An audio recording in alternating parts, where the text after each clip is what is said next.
Sa isang madilim na apartment, may patuloy na kumakatok sa isang pinto. Pumunta si Hana upang tingnan ito at nakarinig ng ungol, kaya kinuha niya ang kanyang baril at naghintay. Biglang sinira ng halimaw ang pinto at naghanda sa pag-atake, ngunit mabilis itong binaril ni Hana. Di nagtagal, mas maraming halimaw ang lumitaw sa loob ng apartment at lahat sila ay binaril ni Hana nang may perpektong pagtama sa kanilang ulo. Hindi rin siya natatakot nang dumating ang maraming halimaw at lumitaw sa koridor at sumugod sa kanya. Patuloy ang pagbaril ni Hana nang walang pag-aalinlangan, mabilis na nagpapalit ng bala ng baril nang maubusan siya ng mga bala. Ang mga halimaw ay patuloy na dumarating hanggang sa makulong siya sa kanyang kama, kung saan bigla niyang hiniling na huminto ang mga halimaw. Ito pala ay isang video game at may napansin siyang nag-glitch sa mga halimaw, kaya ipinaalam niya ito sa GM. Bago ibinaba ang tawag, hiniling sa kanya ng GM na sumali sa tournament ngayong taon, ngunit tinanggihan niya ang alok dahil alam niyang wala siyang pagkakataong manalo. Nagtatrabaho si Hana bilang isang profesional na video game player at tester na palaging hindi nakakakuha ng magandang bayad. Gayunpaman, ito ang perpektong trabaho para sa kanya dahil nagdurusa siya sa isang sakit na agoraphobia, ibig sabihin, natatakot siyang umalis sa kanyang tahanan. Ito ang dahilan kung bakit ang kanyang pinto ay may maraming mga kandado at mayroon din isang electronic lock na may password din. Matapos gugulin ang buong araw sa pagsubok sa virtual reality na larong iyon, nagpasya siyang aliwin ang sarili sa pamamagitan ng paglalaro ng Tetris sa kanyang lumang Game Boy. Maya-maya, dumating ang mailman na may dalang pakete at hiningi ang kanyang pirma. Kailangang hilingin sa kanya ni Hana na iwanan ng pakete na isang aparato sa harap ng pinto na ginawa ng mailman pagkatapos ng ilang pag-aatubili. Pagkatapos, binuksan ni Hana ang pinto para sumilip at mag-sign sa device. Sa sandaling iyon, lumitaw ang isang batang babae sa koridor at nagtanong kung bakit natatakot si Hana. Hinihiling din ng bata na papasukin siya sa kanyang apartment na tinanggihan ni Hana. Narinig siya ng mailman mula sa hagdan at hiniling sa kanya na magmadali, kaya kinuha ni Hana ang kanyang pakete at bumalik sa loob, napansin na wala na ang batang babae.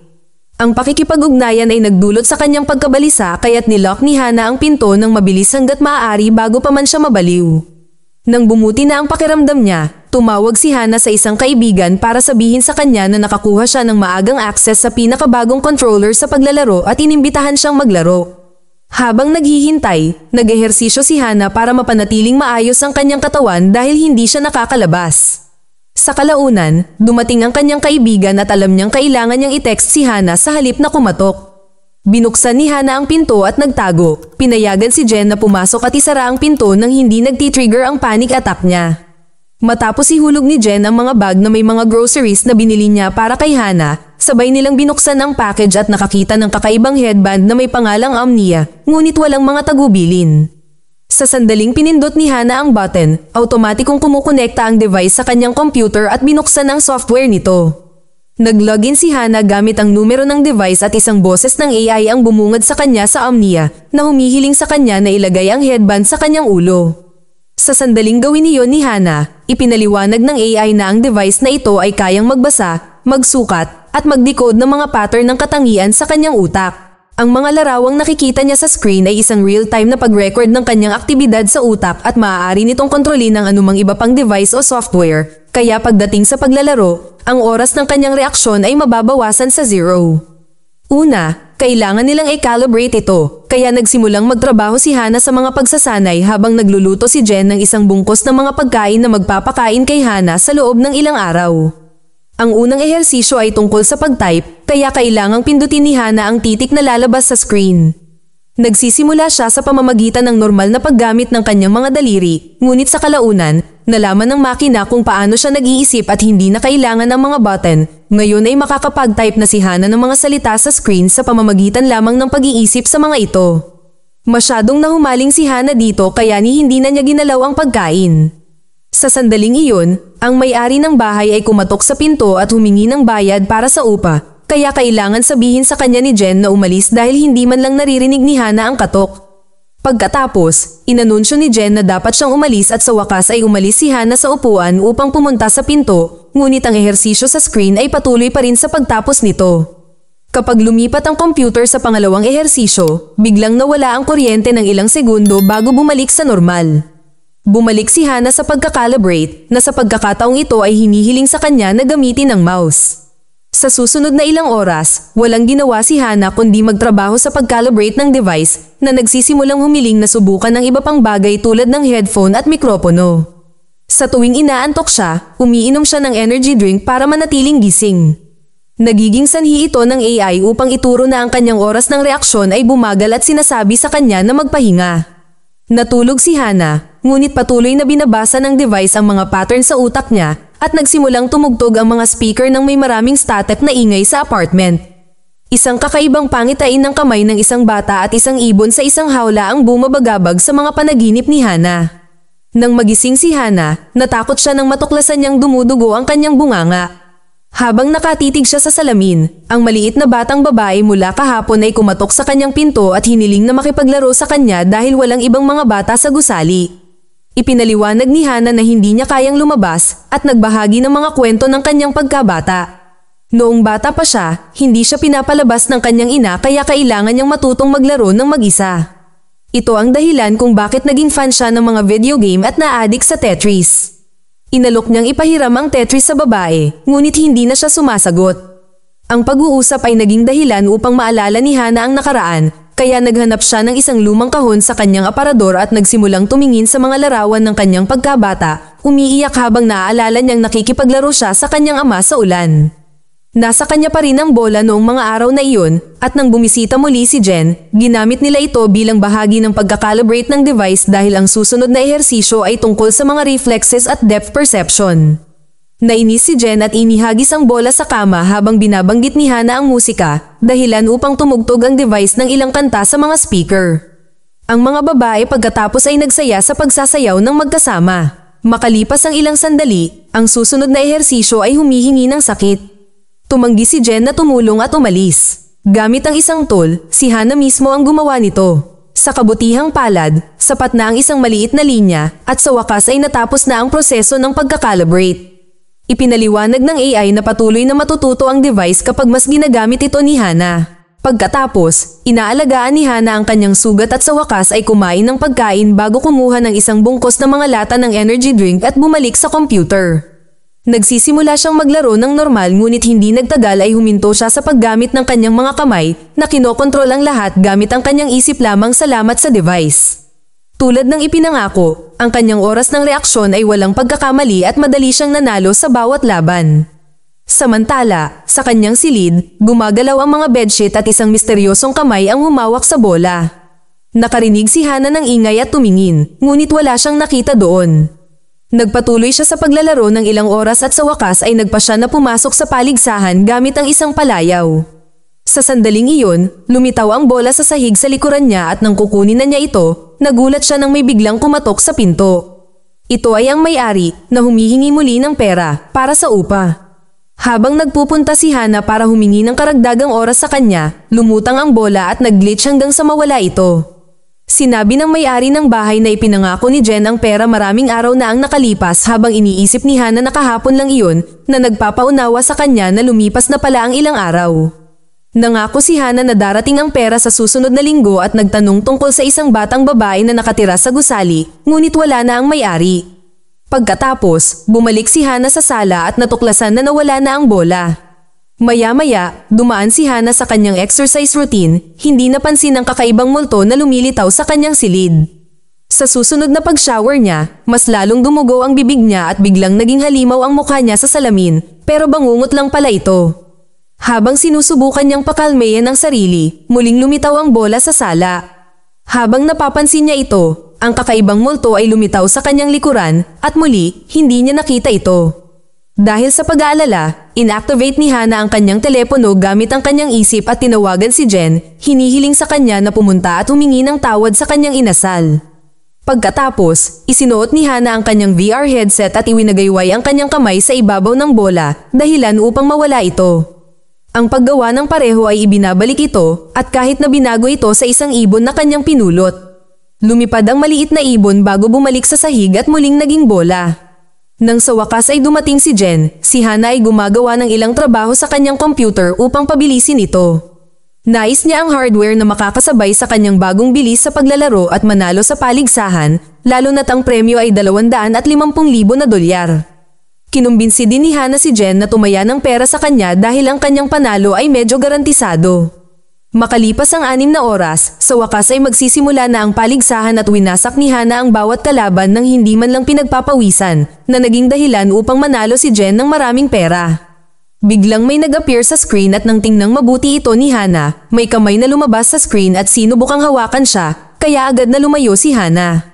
Mabilis na nawala ang kamay at nataranta si Jen dahil wala siyang nakita.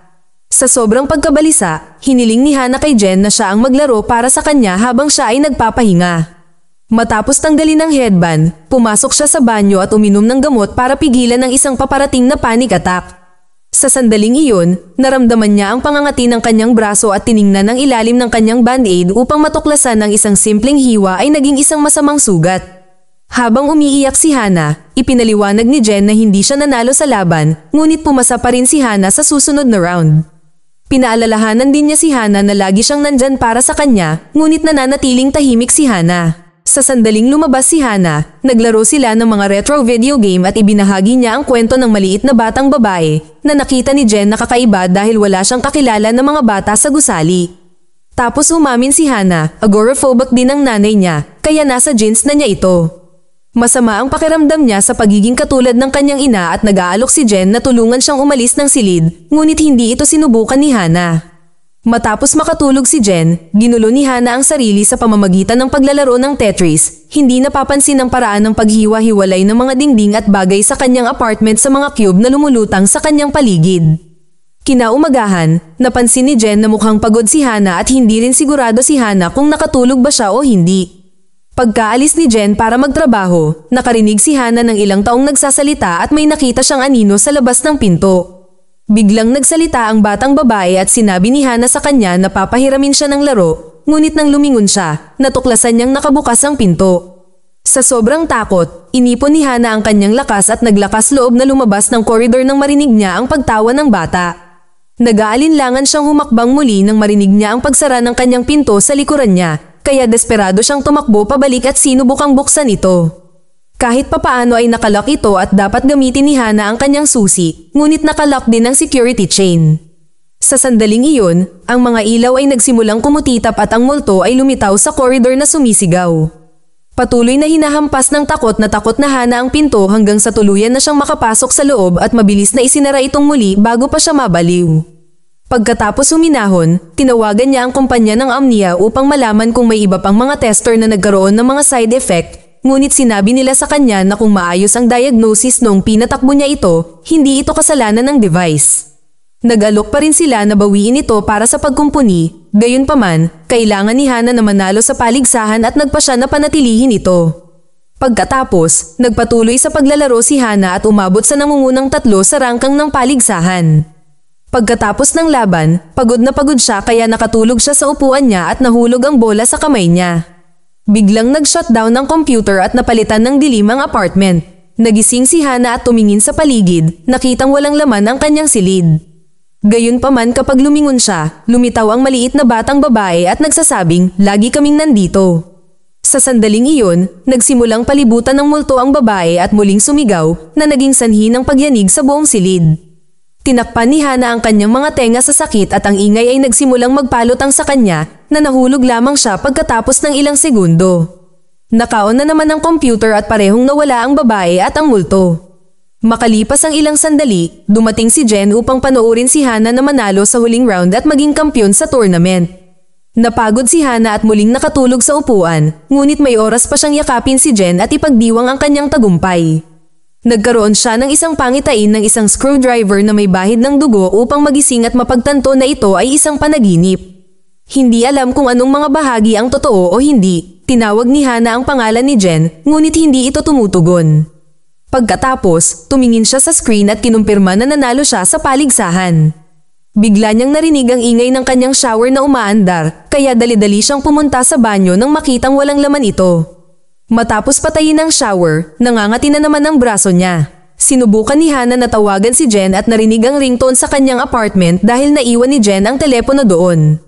Nandoon din ang kanyang laptop sa tabi ng isang pakete na hindi dinala ni Hana. Naputol ang pagkalito ni Hana nang ipahayag ng kanyang computer na naipadala na ang premyong pera. Susunod na tinanong ni Hana ang AI kung ang device ay pinaglalaroan siya, ngunit tiniyak ng AI sa kanya na ginagawa lang ng device ang gusto ng kanyang utak. Habang tinitingnan ni Hana ang mga larawan ng kanyang ama, lumitaw ang multo malapit sa pinto ngunit nawala kapag may kumatok sa pinto. Ang may-ari ng lupa ang nagkukumpirma na nakuha niya ang bayad. Sinamantala ni Hana ang pagkakataong magtanong tungkol kay Jen, ngunit sinabi ng may-ari na matagal na niya itong hindi nakikita. Pagkatapos, kinain ni Hana ang pagkain na iniwan ni Jen na nakahanda para sa kanya, ngunit pagkagat niya ay iniluwa din niya ito dahil nakakadiri ang lasa. Nang tignan niya ito ng mas malapitan, nalaman niyang maraming bug ang nagkukumpulan dito. Pagkatapos, gumugugol si Hana ng maraming oras sa harap ng computer na hindi alam kung ano pa ang gagawin. Lumitaw ang multo sa kanyang likuran habang lumilipas ang oras, ngunit nawawala ito kapag gumalaw si Hana. Nangangati na naman ang braso niya at sinuri niya ang sugat, para lang matuklasan na lumaki na ito at naging isang malaking nakakadiring sugat.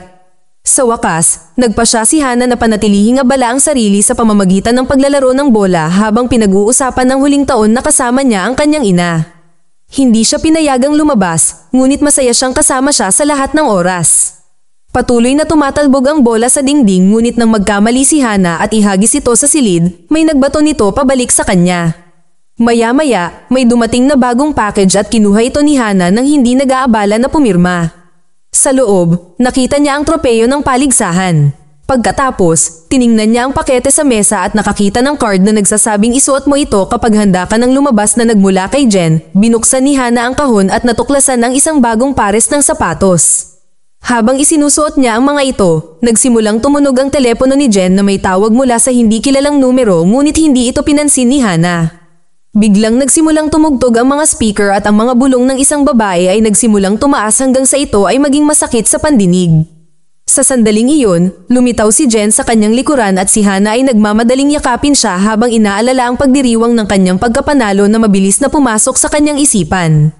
Nang mapansin niyang basa si Jen, umatras si Hana nang matuklasan niya ang isang screwdriver sa kanyang kamay at isang saksak sa tiyan ni Jen. Nagmamadaling kumuha si Hana ng telepono para tumawag para humingi ng tulong ngunit nang lingunin niya siya, nawala ulit si Jen, nababaliw, napaluhod si Hana at napahiyaw sa pagkadismaya, dahilan upang lumitaw ang multo at ang maliit na batang babae sa loob ng ilang segundo. Pagkatapos, napagtanto ni Hana na ginagamit ng device ang lahat ng kanyang trauma para pumasok sa kanyang ulo, kaya tinanggal niya ito. Gayunpaman ang aparato ay nasa kanyang ulo pa rin. Patuloy na sinusubukan ni Hana na tanggalin ito, ngunit sa bawat pagtanggal niya dito, nagpapakita na ito ay isa lamang ilusyon at konektado pa rin ang totoong device. Takot na takot, nagpa siya siyang kailangan niyang umalis at tumakbo sa kanyang silid upang mag-impake, hindi nakikita ang ibang presensya sa malapit. Pagkatapos, huminto siya sandali upang mag-concentrate at mag-ipon ng lakas ng loob upang labanan ang kanyang mga takot, ngunit hinawakan siya ng isang kamay na humila sa kanyang jacket. Lumingon si Hana at nakita ang isang kumikinang na katawan na hinihila papunta sa banyo, kaya nagmadali siya upang sundan ito. Sa kanyang pagkabigla, nakita niyang nabubulok na ang katawan ni Jen sa bathtub. Hinawakan pa niya ito para kumpirmahin na totoo ito, na naging sanhi ng pagkasira niya. Biglang nagbago ang silid at inihayag kung ano ang ayaw makita ni Hana. Ito ay isang ganap na magulong lugar. Sumunod na sinuri ni Hana ang natitirang bahagi ng apartment, natagpuan ito sa parehong kondisyon. Madumi at magulo kung saan-saan, hindi pa binanggit ang mga bulok na pagkain sa kusina.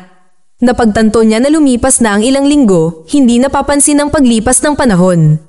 Dahil sa pagkataranta, sa wakas ay desperado na si Hana na umalis sa apartment at tumakbo sa hagdanan bago siya tuluyang ma-freeze ng kanyang phobia. Sa kalaunan, nakarating siya sa apartment ni Jen, ngunit kapag binuksan niya ang ilaw, natagpuan niya ang kanyang sarili pabalik sa kanyang sariling lugar. Gulat na pinapanood ni Hana ang isang pangitain ng kanyang sarili na sinasaksak si Jen, pagkatapos ay tumalikod ang isa pang Hana at sinabing, "Welcome to the Omnia," gamit ang boses ng AI bago nag-transform sa isang kakilakilabot na halimaw. Isang takot na Hana ang tumakbo palabas ng apartment nang makita niya ang halimaw na sumusunod sa kanya. Nagkaroon ng habulan sa hagdan at sa bawat hakbang ay isa pang halimaw ang sumasali sa kanila. Sa kalaunan, nakarating si Hana sa bubong at huminto sa pagtakbo nang maramdaman niya ang pagbuhos ng ulan sa kanyang katawan pagkatapos ng mga taon na nasa loob ng bahay. Ito ay nagpapaalala sa kanya ng mas magandang panahon at tinutulungan siyang huminahon. Sa wakas ay naabot na niya ang kapayapaan, kaya nang dumating din ang mga halimaw, tumalon si Hana. Habang nahuhulog siya, pinapanood niya ang isang kumikinang na ibon na lumilipad. Sa sandaling tumama ang kanyang katawan sa lupa, muling lumitaw si Hana sa kanyang apartment at nakita ang multo na naghihintay sa kanya. Napagtanto na iyon ang kanyang ina, nagmakaawa si Hana sa kanya na palayain siya at tinanong siya kung bakit niya pinatay si Jen. Biglang may kumatok sa pinto kaya nawala ang multo. Dumating sa labas ng apartment ang mga pulis, ngunit nagkakaroon ng breakdown si Hana. Ayaw niyang makasakit ng iba ang kanyang ina, kaya ipinangako niyang hindi na siya aalis sa apartment. Sa huling eksena, sinira ng mga pulis at ng mga paramedic ang pinto at nakita ang katawan ni Jen, ngunit hindi sila pinansin ni Hana, patuloy lang siyang naglalaro ng Tetris sa kanyang Game Boy. Nang sa wakas ay inaresto siya ng mga pulis, inalis nila ang aparato at tumawa si Hana. Subalit nang subukan nilang kaladkarin siya palabas, siya ay nataranta at sumigaw, na nagpayanig sa apartment at pinabagsak ang mga opisyal habang nagsasara ang pinto. Mag-subscribe para sa higit pang mga video na tulad nito, i-on ang notification at mag-iwan ng like para matulungan ang aming channel. Salamat sa panunood.